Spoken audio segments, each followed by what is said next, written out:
Hello మామ, మొత్తానికైతే స్వామివారి దర్శనానికైతే స్టార్ట్ అయిపోయాం. ముందుగా స్వామి పుష్కరిణిలో స్నానం చేసి పక్కనే ఉన్న వరాహస్వామి దర్శించుకోవడానికి అయితే క్యూ లైన్లోకి అయితే వెళ్ళిపోయాం. వరాహస్వామి దర్శనం అయిన వెంటనే స్వామివారి క్యూ లైన్లోకి అయితే స్టార్ట్ అయిపోయాం.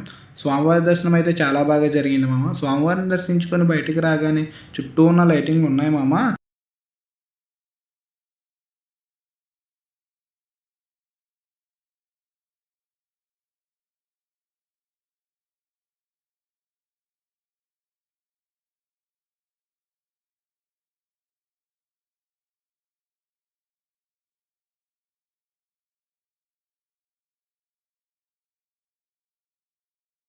అలాగే ప్రతిరోజు సాయంకాలం 6 గంటల నుంచి 8 గంటల వరకు స్వామివారికి దీపారాధన అయితే చేస్తారు.